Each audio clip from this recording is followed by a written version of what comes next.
heure et c'est l'heure de vous informer.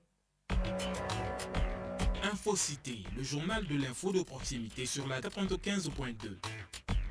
À la une de l'actualité de ce 12 heures, la médecine traditionnelle et moderne sont des moyens qui permettent de se soigner.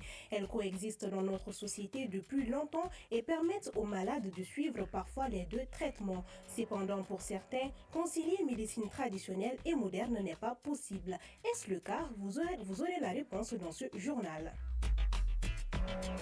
L'utilisation des savons éclaircissants par les femmes, nous nous y intéressons dans ce journal. Très prisés par certaines, ces savons peuvent représenter un danger pour la peau de ces consommatrices. Les détails à suivre. Dans la chronique culture de cette édition, nous parlerons du tabou qui est considéré comme un niveau supérieur de l'interdiction qui consiste à ne pas parler de quelque chose de sacré. Konadi Bamani nous donnera plus d'explications sur ce sujet. InfoCité, c'est aussi le tour d'horizon de l'actualité internationale qui nous sera décortiqué par Balkissa Kamate. Avec elle, il sera question de l'arrestation de Claude Pivi au Libéria, où les associations de victimes du massacre de 2009 en Guinée sont soulagées. Puis nous parlerons du Burundi, où plus de 60% des moins de 19 ans sont touchés par le Mpox. Et nous terminerons enfin par la guerre Israël-Hamas. L'Égypte serait un partenaire indispensable selon Blinken. Dans la page sportive, nous parlerons des compétitions africaines des clubs, mais aussi de la Supercoupe au colonel Assimi Goïta. C'est tout pour le sommaire, le développement c'est dans un instant. Jeudi 19 septembre 2024, mesdames et messieurs, bonjour et bienvenue à la présentation Awa Kenza Sidibé. Un titre dans ce journal qui nous concerne tous. Il s'agit de la médecine traditionnelle et moderne qui sont des moyens de se soigner. Ces deux traitements sont utilisés par certains au même moment qui trouvent une parfaite complémentarité entre les deux médecines. D'autres par contre cherchent à les dissocier. Peut-on concilier médecine traditionnelle et médecine moderne? La réponse est dans ce dossier signé Kobena Issouf Diko.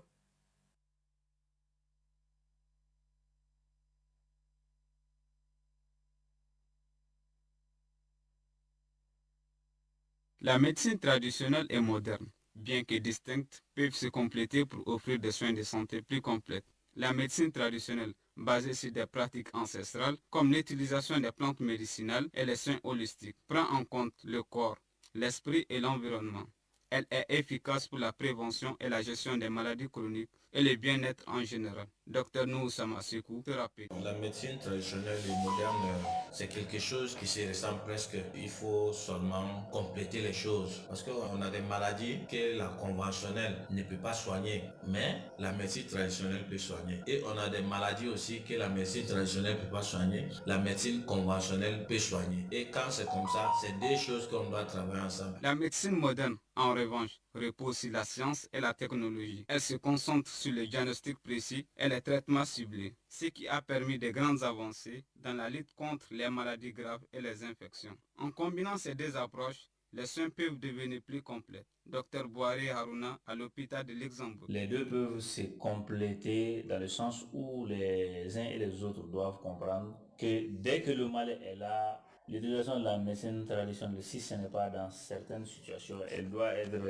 laissée à un second plan. L'idéal, c'est de passer à la médecine moderne, de faire la prise en charge. Et la médecine traditionnelle, elle sera utilisée pour la prévention ultérieure du mal. Les patients qui souffrent de maladies telles que le paludisme, l'hémorroïde et d'autres mal font recours au traitement traditionnaliste et la médecine moderne pour se soigner. Nana connaît patience. Pour se soigner de certaines maladies plus rapidement, il faut utiliser la médecine moderne. Par exemple, celui qui est malade du fibron doit se soigner avec la médecine moderne. Il y a aussi d'autres maladies que la médecine traditionnelle peut soigner. Ces deux manières pour se soigner sont toutes essentielles. En conclusion, la combinaison de la médecine traditionnelle et moderne permet d'offrir une approche équilibrée et personnalisée des soins de santé, respectant à la fois les savoirs ancestraux et les avancées scientifiques. En effet, Kobena, c'est important pour la préservation de nos savoirs ancestraux. Je vous le disais, l'utilisation des produits éclaircissants, notamment des savons, est très prisée par certaines femmes.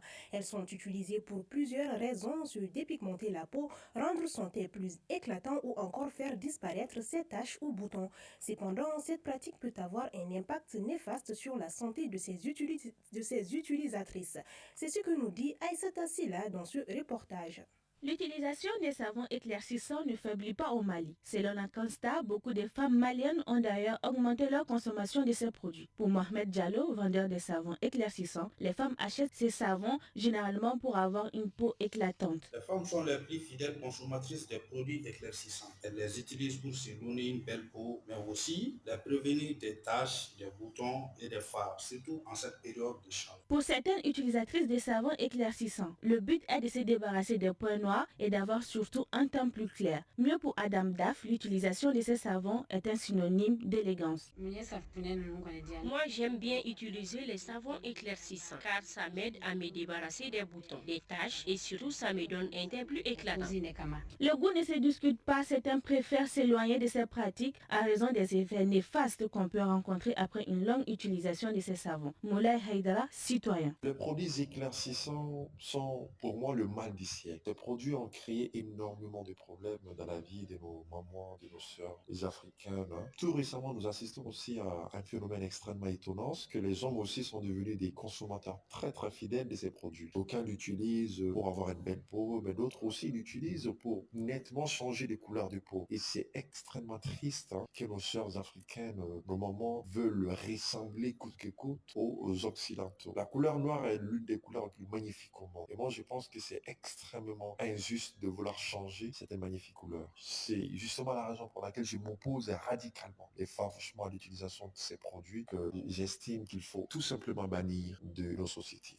Selon Fatmata Diko, pharmacienne, ces savons éclaircissants existent sous plusieurs formes. Elle déclare que l'utilisation excessive de ces savons peut fragiliser la peau et est source de beaucoup d'imperfections. Il faut savoir que ce savon contient des agents blanchissants nocifs tels que l'hydroquinone, par exemple. L'utilisation de ces savons peut être également à l'origine d'un risque accru, notamment le diabète, l'hypertension artérielle, des complications neurologiques et rénales aussi. Donc, il vaut mieux s'adresser à un dermatologue quand on a un problème de peau. Certains savons éclaircissants peuvent être utilisés, mais doivent être normalement prescrits par un dermatologue. Hommes et femmes, tâchons donc d'être prudents quant à l'utilisation de certains produits. Le tour d'horizon de l'actualité internationale, c'est tout de suite. À présent, le tour d'horizon de l'actualité internationale. Et elle sera développée par vous, Balkissa Kamate. Bonjour Balkissa. Bonjour Awa. Alors, nous commençons par l'arrestation de Claude Pivi. Les associations de victimes du massacre de 2009 en Guinée sont soulagées. Arrêté au Libéria, Claude Pivi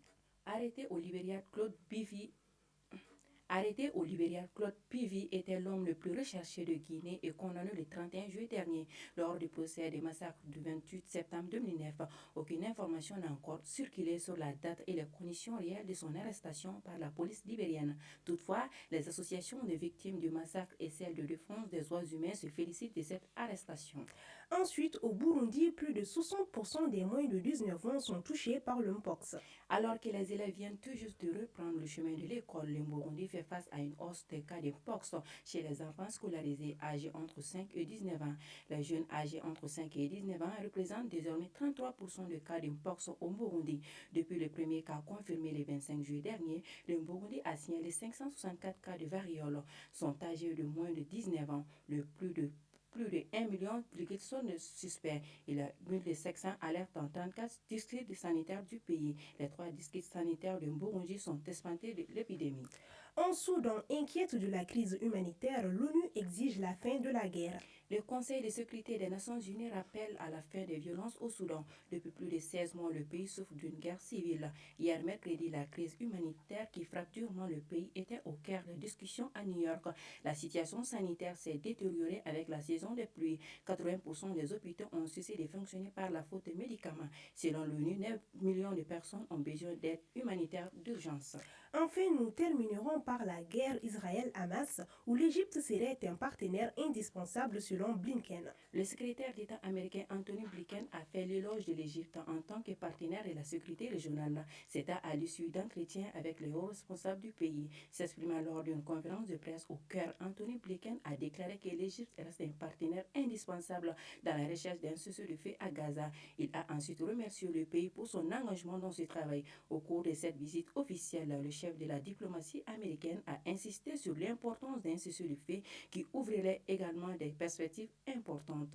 Et voilà, Awa Sidibé, c'est tout ce qu'on pouvait retenir de l'actualité internationale de ce 12 heures. Merci Balkissa Kamate pour toutes ces informations. Merci. Un autre titre de ce journal qui a trait à notre culture, c'est le tabou. Il est considéré comme un niveau supérieur de l'interdiction qui consiste à ne pas parler de quelque chose de sacré. Ancré dans nos valeurs culturelles, le tabou est toujours présent dans notre société malgré cette mondialisation galopante. Quel est l'impact du tabou dans notre société actuelle? Nous allons le découvrir avec Oulandi Bamani. Une interdiction instaurée par les anciens, les tabous ne doivent être divulgués par personne. Et la société est composée de 3 types de tabous. Issouf Karambé, sociologue. Le tabou peut se situer entre 2 individus, entre les individus et la société, et entre la société et la nature, le cosmos. Dans la société traditionnelle, on ne se pose même pas la question pourquoi il y a ces tabous. On apprend et on respecte les tabous. Le tabou a toujours un impact sur la société. Quant aux tabous traditionnels, ils sont bénéfiques pour la société et les transgresser n'est pas recommandé. Quoi qu'on soit évolué en termes de mode de vie, on est toujours des Traoré, on est toujours des Koulibaly et on reste attaché à cette identité. Si le tabou est lié à cette identité, on est obligé de respecter ces tabous. Les tabous traditionnels, on ne sait pas quand est-ce que ça a commencé. Aujourd'hui, je pense qu'il faut réadapter les tabous à notre société pour que les règles, les principes que nous-mêmes nous avons édictés à nous-mêmes, on puisse les respecter. Et au niveau traditionnel, le village est établi sur des tabous et l'individu qui tenterait de violer ces tabous, c'est quelqu'un qui va tenter de déstabiliser le village. C'est la raison pour laquelle on va te dire, telle chose c'est un tabou, si jamais tu le violes, souvent ce n'est pas un esprit extraordinaire qui viendra te couper la tête, mais ce sont les gardiens du village, ce sont les sociétés secrètes qui vont rendre compte, qui vont te dire non.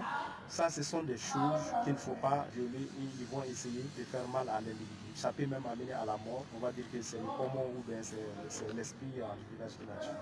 Bien vrai que le tabou a des avantages, il a aussi des conséquences, surtout en ce qui concerne l'éducation. Il y a toujours la nécessité aujourd'hui, par exemple pour une maman, de dire à la fille quels sont les risques. Quand l'adolescente a atteint la puberté, les mamans se doivent, c'est une obligation même, d'éduquer la fille du point de vue sexuel. Si on le fait à l'école, ce n'est pas les mêmes sujets, ou en tout cas ce n'est pas les mêmes aspects du sujet. Donc il faudrait quand même que les parents acceptent aujourd'hui de discuter de la sexualité avec leurs enfants, surtout les filles, parce que le danger vient beaucoup plus sur les filles que les garçons. Et les garçons aussi peuvent avoir des maladies sexuellement transmissibles. Je pense que la notion de pudique sur la sexualité, on doit lever cette pudeur-là et on doit faire en sorte que ça soit un aspect de l'éducation et non un tabou qu'il ne faut pas discuter. Dans la société actuelle, s'abstenir de communiquer sur des sujets n'est pas recommandé. Aïssata Loutandi Keita, mère de famille communicante. Le tabou sur certains sujets peut aboutir à plusieurs conséquences. Si on prend l'exemple aussi des cycles menstruels, quand la femme ou la jeune fille n'est pas informée des mécanismes et de l'hygiène du cycle menstruel, ce qui peut amener plusieurs autres conséquences sur sa santé de la reproduction. Et également la sexualité. Les jeunes d'aujourd'hui ne sont pas assez informés sur la sexualité. Et la sexualité précoce a également des conséquences sur la vie éducative, mais sur la santé de ces jeunes adolescents. Pour faire face aux conséquences du tabou dans notre société, il faut privilégier la communication. Il y a des tabous qu'il faut lever, surtout du domaine de la sexualité, où il faut vraiment éduquer les gens à être prêts pour les difficultés liées au mariage, à être prêts à connaître aussi les dangers de la sexualité. La communication permet de réduire considérablement les taux de grossesse précoce ou de grossesse non désirée, tant qu'il y a une communication permanente entre parents et enfants. Cela permet d'instaurer la confiance, et quand cette confiance est instaurée, plus personne ne peut se mettre en travers de son éducation. Aux Au dire des spécialistes, malgré l'importance du tabou dans la société, tous les sujets ne sont pas des sujets à tabou et la communication est primordiale pour une société épanouie. En effet, la communication est la base de toute chose. Conférence débat sur les barrières socioculturelles. C'est une initiative du réseau des jeunes juristes défenseurs des droits à la faculté des sciences administratives et politiques FSAP. À travers cette activité, cette organisation composée essentiellement de femmes entend créer un changement afin de lutter contre toute barrière empêchant les femmes d'avoir accès au master en droit dans notre pays. Korotimi Koulibaly. Au Mali, 30% des femmes sont diplômées en droit. Un taux bien en deçà de celui des hommes diplômés dans la même filière, il ressort que la plupart des étudiantes en droit, pour diverses raisons, abandonnent très tôt les études. Awa Dameli, présidente du RJJDDH. Les barrières socio-culturelles peuvent être comprises comme l'ensemble des obstacles qui privent les jeunes femmes d'accéder aux professions juridiques et judiciaires. Comme barrières socio-culturelles, on peut compter les stéréotypes déjà. On peut aussi parler des pesanteurs socio-culturels, à savoir les blocages. Par exemple, dans une famille, dès lors que tu décides de faire l'étude de droit, tu es privé de cela. On peut parler aussi des charges mentales que les femmes subissent dans le foyer. Il s'agit de combiner le ménage avec les études. La conférencière Aïssata Mbaye dira que l'objectif recherché est d'amener à un changement de comportement et de mentalité, afin que le pourcentage des femmes dans la formation et la profession de juriste s'accroît. Tout le monde sait que quand on parle de droit, généralement, ça donne accès à des professions qui sont généralement réservées aux hommes. C'est ce qui fait que certaines filles peuvent se dire qu'elles ne sont pas faites ou bien elles n'auront pas la chance d'exercer ces fonctions. C'est de venir leur dire qu'elles se trompent parce qu'avec le courage et la détermination, rien n'est impossible. Assamou Danouchka est la coordinatrice juridique chez Avocats sans frontières Canada au Mali. Elle nous explique l'accompagnement de son organisation dans la tenue de cette conférence. On a mentionné des chiffres qui sont accablants où on a vraiment, on peut le dire, une pénurie de femmes et de filles dans les professions juridiques, dans l'accès aux professions, dans l'accès aux masters, etc. Et il est important de mettre ce débat dans l'actualité et que les personnes compétentes, les OSC, les institutions, les ministères puissent prendre la question à bras au corps et vraiment proposer des solutions concrètes pour un meilleur avenir pour les femmes dans les professions juridiques et judiciaires au Mali. Cette conférence va permettre aux participants de mieux s'imprégner de certaines notions importantes concernant la représentativité des étudiantes dans la filière droit. Un noble combat, la page sport, c'est à suivre.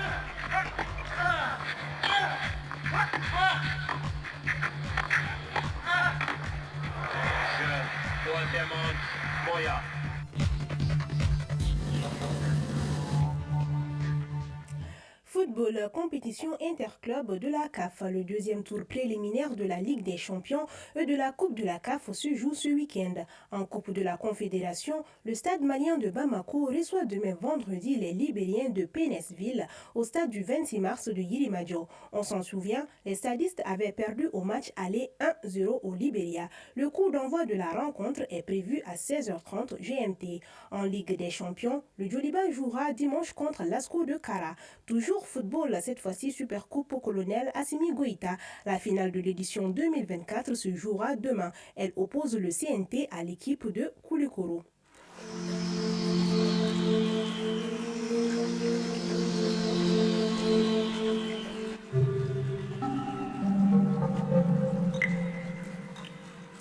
Il est 12h18 actuellement sur Bamako et environ. Le thermomètre affiche 29 degrés Celsius. La maximale attendue sera de 30 degrés Celsius. Quant au coucher du soleil, il est prévu pour 18h29 minutes. Ainsi prend fin cette édition présentée par Awa Kenza Sidibé. Mise en onde Malik Kansai, réalisation Fatoumata Touré, Suzanne Traoré, mise en ligne Badji Touré, coordination Salimata Dao, Aminata Konate. Très bonne suite de programme sur la 95.2. L'onde de choc à Bamako, c'est la